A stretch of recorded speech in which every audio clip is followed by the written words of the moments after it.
வணக்கம். இன்னைக்கு நாம ஆன்மீக துளிகள்ல ஒரு அதிசயமான, அபூர்வமான, மிக மிக மிக சக்தி வாய்ந்த ஒரு வாராகி அம்மனினுடைய கோயிலை தான் நாம பார்க்க போறோம். சமீப காலத்துல எல்லா பக்தர்களுக்கும் அருள் கொடுக்கக்கூடிய வாராகி தேவியினுடைய வழிபாடு பல்கி பெருகிடுச்சு அப்படின்னு தான் சொல்லணும்.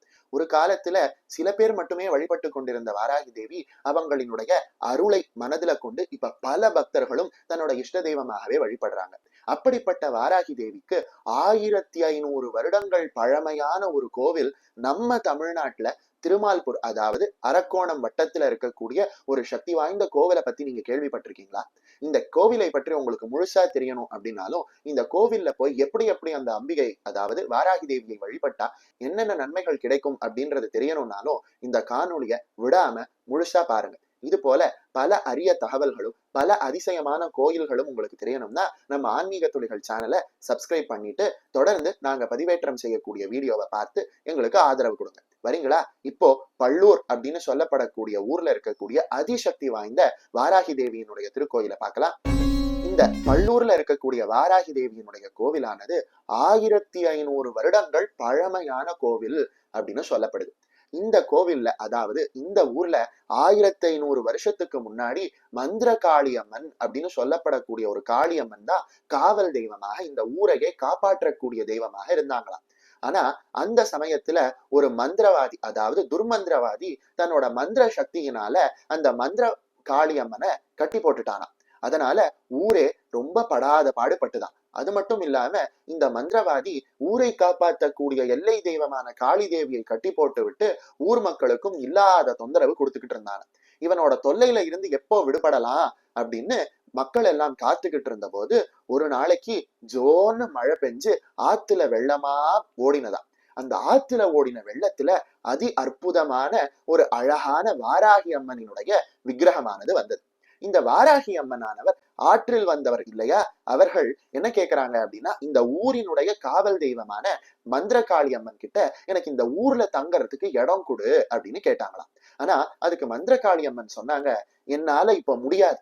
ஏன் அப்படின்னா நான் மந்திரவாதியினுடைய கட்டுல இருக்கேன். மந்திரவாதியை அழிச்சு எனக்கு சுதந்திரம் கொடுத்தாதான் என்னால நீங்க தங்கறதுக்கு இடம் கொடுக்க முடியும் அப்படின்னு சொன்னாங்களாம்.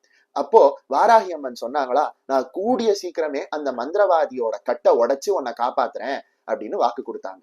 இந்த வாக்கின் பிரகாரம் என்ன நடக்குது அப்படின்னா, அமாவாசை நாள் வருது. இந்த அமாவாசை நாள்ல இந்த மந்திரவாதி மந்திரம் கட்டுற மமதையில என்ன செய்யறான் அப்படின்னா, மந்திரகாளி அம்மனினுடைய கோவிலை மந்திர கட்டால கட்டி வச்சிருக்கான் இல்லையா, அவன் மமதையினால என்ன பண்றான் அப்படின்னா அந்த மந்திர கட்டை காலால எட்டி உதைக்கிறான். அப்படி அவன் எட்டி உதைக்கக்கூடிய அந்த சமயத்துக்காக காத்து கொண்டிருந்த வாராகி தேவி என்ன செய்யறாங்க, அவன் மேல பாஞ்சு அவனோட உடம்ப ரெண்டா கிழிச்சு அவனை வதம் செய்து மந்திரகாளி அம்மனுக்கும் அருள் செய்து ஊர் மக்கள் அனைவருக்கும் அந்த துர்மந்திரவாதி கிட்ட இருந்து ஒரு விடுதலையை கொடுத்தாங்களாம். அந்நியில இருந்து அந்த ஊர் செல்வ செழிப்போடவும் சகல விதமான செல்வங்களோடும் சகல விதமான நன்மைகளோடும் சந்தோஷமா இருக்கு அப்படின்னு அந்த ஊர் மக்கள் அனுபவத்துல சொல்றாங்க. இன்னைக்கும் பல பேர் இந்த வாராகி அம்மனை வந்து வழிபட்டு வாழ்க்கையில பல நன்மைகளை அடைஞ்சிருக்காங்க. பள்ளூர் வாராகி அம்மன் கோவில்ல இருக்கக்கூடிய மூலஸ்தானத்துல நாம 2 வாராகி அம்மனை தரிசனம் செய்யலாம். ஒரு வாராகி அம்மன் உருவத்தில் சிறிய அம்மனாக இருக்காங்க. இன்னொரு வாராகி அம்மன் எருமை வாகனத்துல அமர்ந்து கொண்டு சங்கு சக்கரம் தாங்கினவர்களாக கொஞ்சம் பெரிய வடிவத்துல காட்சி தராங்க. இந்த பெரிய வாராகி அம்மனினுடைய விக்கிரகத்துல இருக்கக்கூடிய பீடத்துல சப்த மாதர்கள்ல, அதாவது பிராமி, மாகேஸ்வரி, கௌமாரி, நாரசிங்கி அப்படின்னு சொல்லப்படக்கூடிய சப்த மாதர்கள்ல வாராகியை தவிர்த்த மற்ற மாதர்களினுடைய உருவமானது அந்த பீடத்துல பொறிக்கப்பட்டிருக்கான். இந்த வாராகி அம்மன் மந்திரகாளி அம்மனுக்கு விடுதலை கொடுத்தாங்க இல்லையா, அந்த மந்திரகாளி அம்மனுக்கும் இந்த கோவிலேயே அற்புதமான ஒரு சன்னதி இருக்கு அப்படின்னு சொல்லப்படுது. இந்த கோவில்ல வந்து வாராகி அம்மனை எப்படி எப்படி எல்லாம் வழிபட்டால் என்னென்ன நன்மைகள் எல்லாம் நடக்குது அப்படின்னு நாம பார்க்கலாமா? தேய்பிறை பஞ்சமி அன்னைக்கு பள்ளூர்ல இருக்கக்கூடிய இந்த வாராகி அம்மனுக்கு வாழை இலையில அரிசியை பரப்பி தேங்காயை 2ஆக உடைத்து அதனுடைய மூடியில நெய்யை ஊற்றி தீபம் ஏற்றி வந்தாங்க அப்படின்னா அவர்களினுடைய வாழ்க்கையில எப்படிப்பட்ட கஷ்டமாக இருந்தாலும் தீர்ந்துடுது அப்படின்னு பலரும் அனுபவத்துல பார்த்திருக்காங்க. அதே போல செவ்வாய்க்கிழமைகள்லையும் மற்ற நாட்கள்ல செவ்வாய் ஹோர நேரத்திலையும் இந்த வாராகி அம்மனுக்கு மாதுளை முத்துக்களால் அர்ச்சனை செய்தா செவ்வாய் தோஷமானது நீங்கி விரைவில் திருமணமானது கைகூடுது அப்படின்னு சொல்லப்படுது.